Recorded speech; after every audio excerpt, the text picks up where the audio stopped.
Greetings. This is Arvette McLean of Speak, the Universe Listens. As a very young person, I always felt that I carried the weight of the world on my shoulders, having to make grown-up decisions in order to survive a life marked with physical, sexual, and emotional abuse. While my face was smiling on the outside, on the inside, I always secretly cried and felt miserable. However, over the years, I learned some gems that helped to turn my life around. I now get to live the life of my dreams, filled with love, travel, and wonderment. And I am absolutely passionate about sharing what I have learned with you. If you want to live your best life, tune in each week as I, along with some amazing guests, share these life-changing gems with you. Inspired to be more, do more, have more. Greetings and welcome to today's show. Today's topic is decide that you are worthy. So today we have with us Darrell Barnes. And Darrell actually was one of my very first mentees. He actually, I think, was my first mentee. And he was 13 when I met him. Darrell currently is an actor. He is an entrepreneur. He actually has a business where he provides housing for people with mental health issues. He also is a rehabilitation counselor as well as a mentor for children. So welcome to the show. Thank you for having me. Yeah. So tell us a little bit about your acting and what things we might can see you in. Recently, I've been acting for almost over a year now. And I think me starting off was one of those things. I never thought about it, but I recently took a class for it and decided to, hey, why not? A lot of people try many things. Let me just try the acting thing. Took a class, almost a year class. Once I graduated, my teacher was like, Darrell, you should try this out. It was a vampire movie. I played a vampire. And I went to a call read, did a couple of cold reads, and they called me back. I was like, wow. So from that moment, you get a little confident, like I can do it.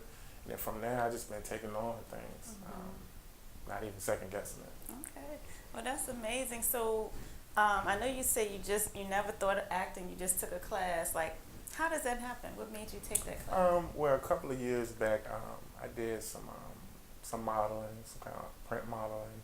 And at that moment, it had to be like 2014. It didn't really go anywhere. So I threw it on the shelf, continued to grind. And then I was able to get another opportunity to do it.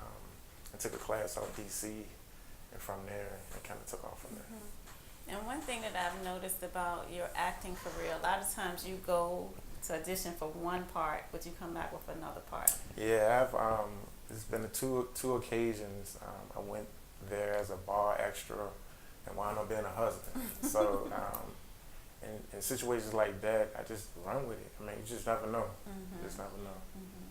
So do you think that's common? Does that happen a lot, or why do you think that happens to you? I think just having good energy and just being in the right moment. Things happen. So never second guess. Because, a lot of people being in the movie industry, they say they don't want to be an extra. Or they don't want to do this. If it ain't no speaker role, they don't want to do it. But at the end of the day, I've seen many shows, and all today's stars, they was extras. For instance, the guy of Power, he was an extra on Fresh Prince. Okay. When Fresh Prince worked in the college. He was in the background eating at the table. So you just never know. Everybody have their turn. So what are some other movies or shows we can see you in? I'm in a web series now called Out of Bounds. It's on YouTube. That project is based out of Baltimore, a lot of stories that took place within the city. Another one is called Sex Tea Ladies, that took place in Brooklyn. And I've been doing a lot of feature extra work also. So like I said, it's only been a year. I'm pretty confident about it. It's just one of those things that you can never give up on. I think in this industry, you gotta have a tough skin. and I'm not one of those ones that's that fear rejection. We know all about rejection, so it's a matter of just keep going no matter what. Well, that's so interesting. So I want to go back to when you were 13.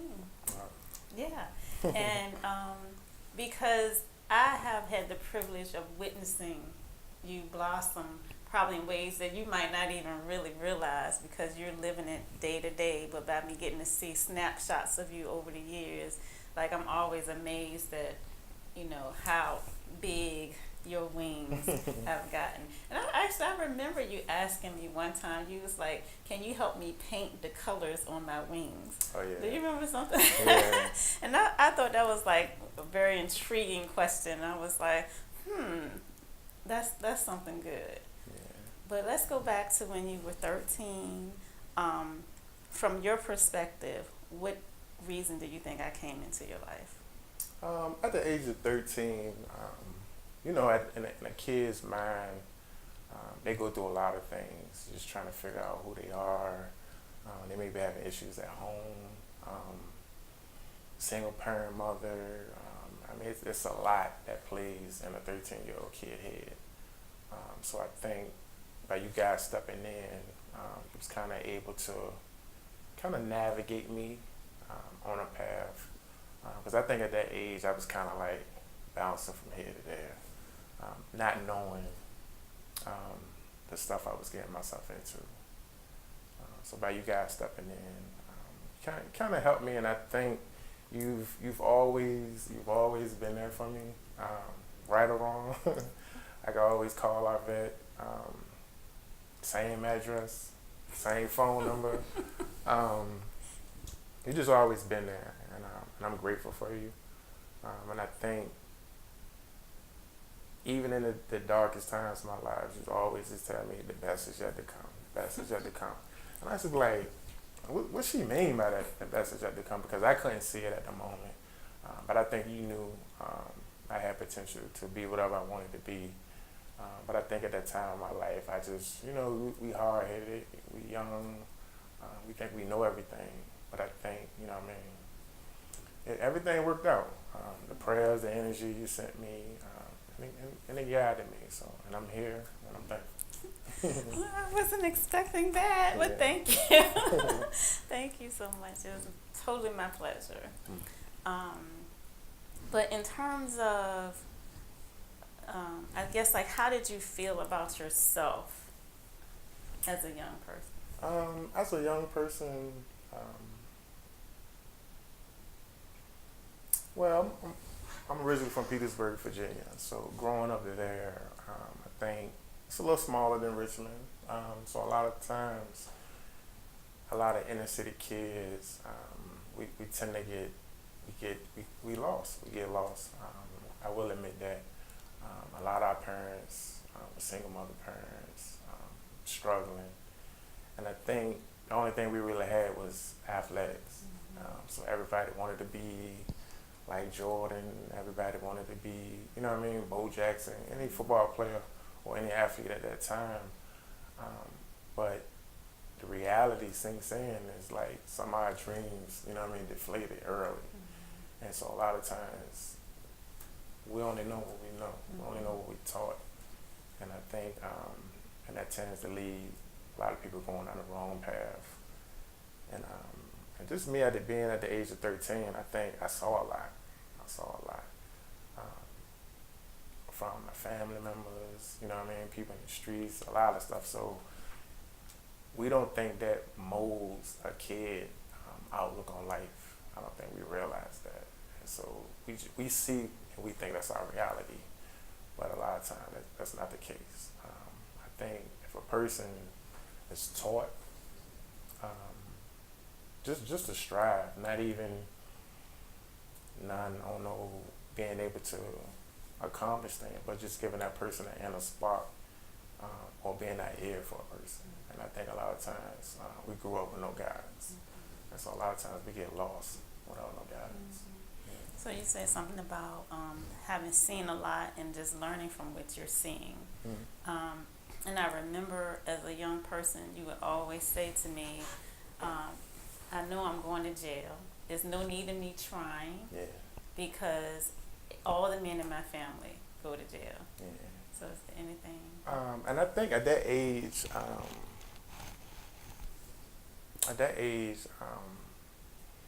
like I love all my uncles. Well, four of my uncles. One of my uncles I never got to meet. But just seeing them with their struggle, and they wanted a better life. So I guess the roads that they took is what I saw, and I thought that was the right thing to do also. Granted, some of them led to incarceration, drug use, things of that nature. So that pretty much came my reality. That's how the real world works. But as growing up and continue to follow down those paths, it was a reality check for me. But like I said, at the age of 19, I got locked up. I had to do 4 years.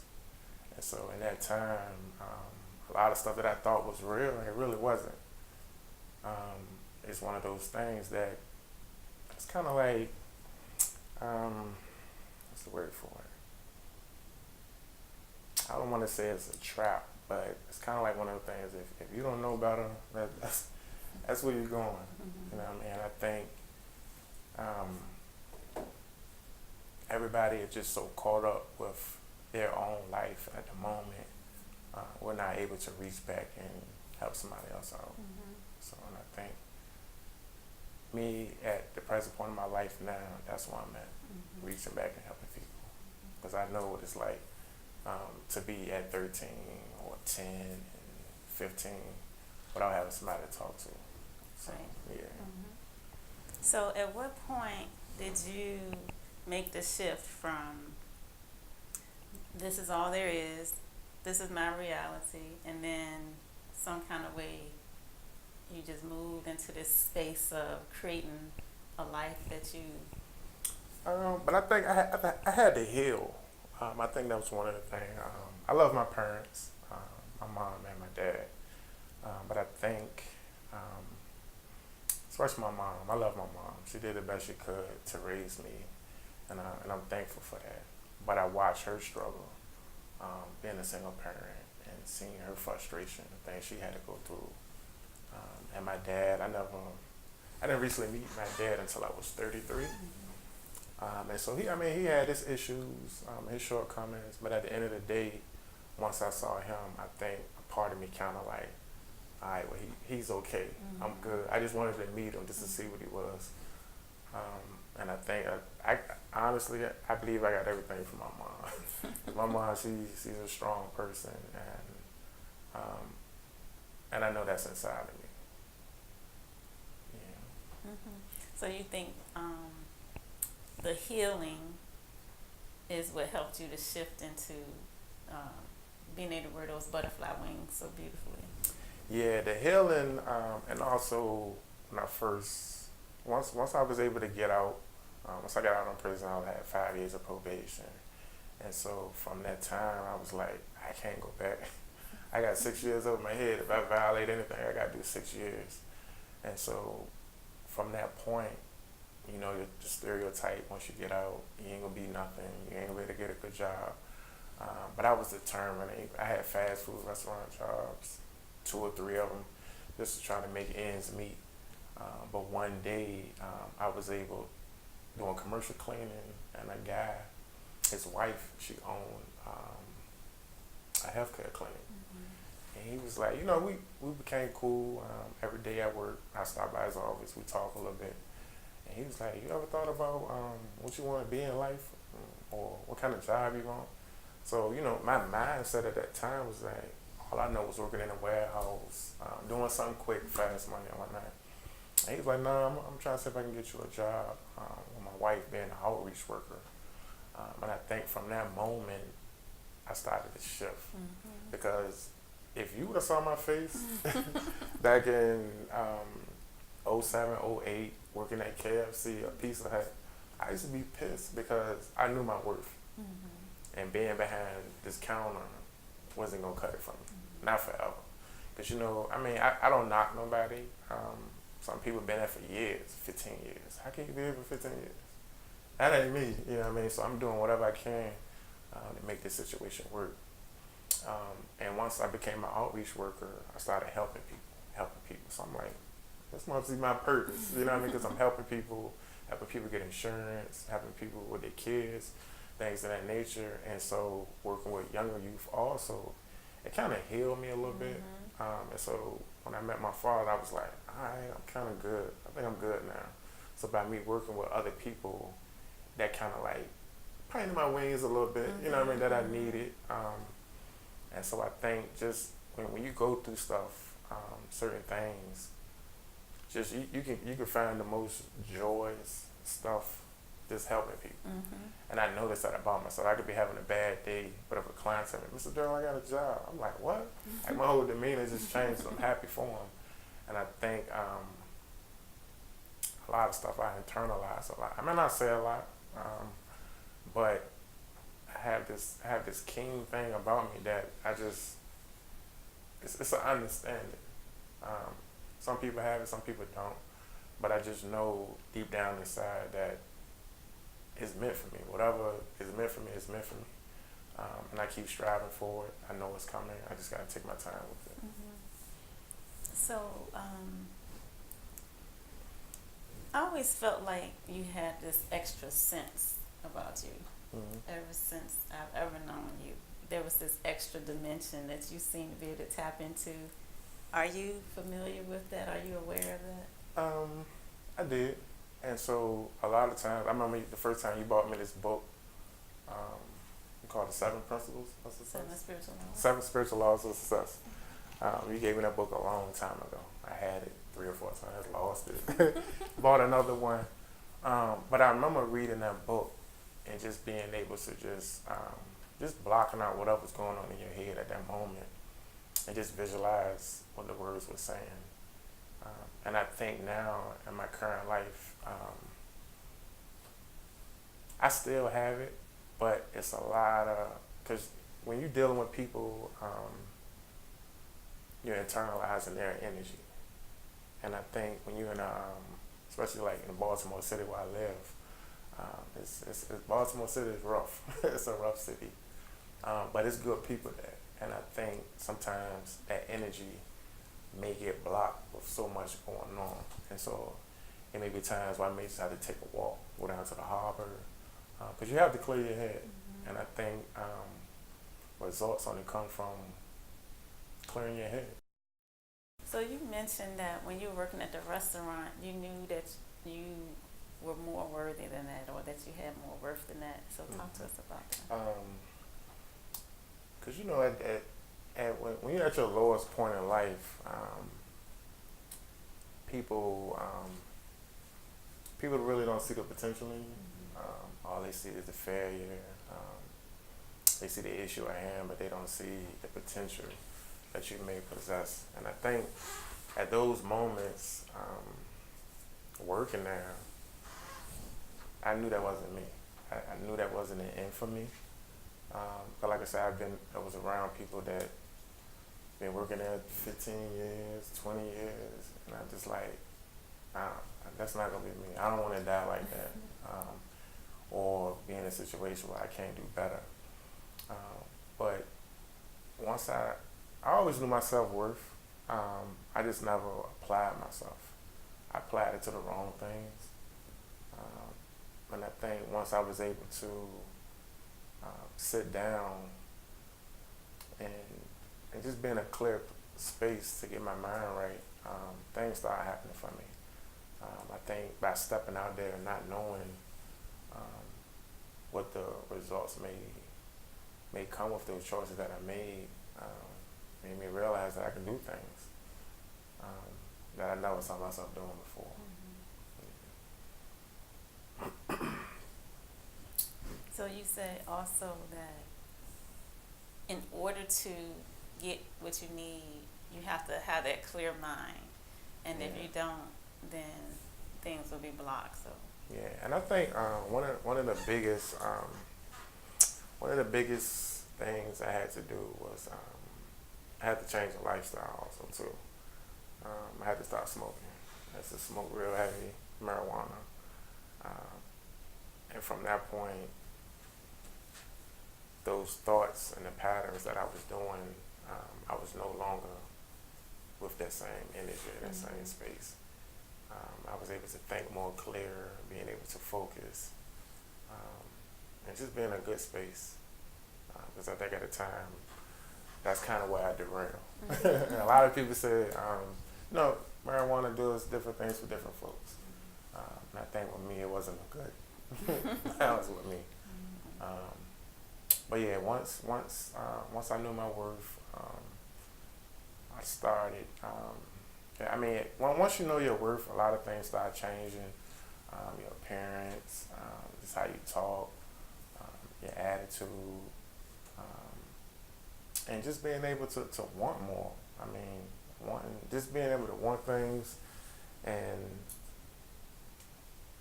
not being able to let people define you. I think that's clear.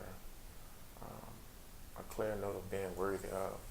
And once you start being worthy of yourself, other people see it in you also. So I think a lot of times when you're stagnant in your thoughts, people can tell, people can sense something going on with them, or they not in their right frame of mind. But once you figure out your worth, you start exuding what people want to be around you, people want your input on things. People value your opinion. Yeah, so thank you for this, because to me, you are the prime example of someone who had a certain belief system, a certain thought system, and that's what you created. And then as you changed your belief system, you created a new set of things. Right. And as I watch you continue to change, and your thinking changes, and you just continue to grow and excel. And so I thought you'd be the perfect person to come on the show, just really to be like a model, so to speak. So you say your modeling career didn't really take off, but right. You really are a model. And it's just it's a pleasure for me to watch. Thank you. Thank you. To watch. And so, but in a nutshell, what you have said is it's important to have good energy.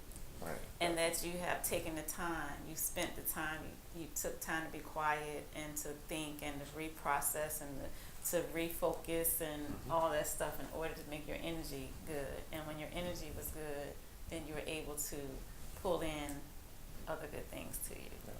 So, any closing remarks?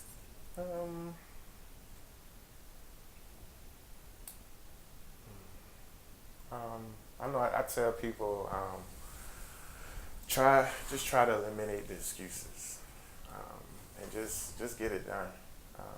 I think a lot of times the fear, when we fear things, we tend to make excuses out of it. Just get over it, man. I mean, we only got one life. And I always, whenever I'm going through something, I just think about Nike. Just do it. Just go ahead and do it and get it over with. I mean, because at the end of the day, this life is weird. We just never know how things may turn out for us. And I was always taught, no matter the rain, still keep dancing. And those that's already on the floor dancing will get the opportunity. So if you sitting down, you know what I mean, you complaining about your situation, it only gets worse. So you might as well just go ahead out there and dance, get it over with. So thank you so much. Thank you. We have so many things that we could possibly talk about. So hopefully I can get you to come back on the show and talk about some more things. Perfect. All right. Thank you so much. So I hope you guys enjoyed this episode with our guest today, Darrell Barnes. And make sure, if you haven't already done so, that you get the free gift from arvetmcclaine.com, ARVATMCCLAINE.com. Until next time, bye.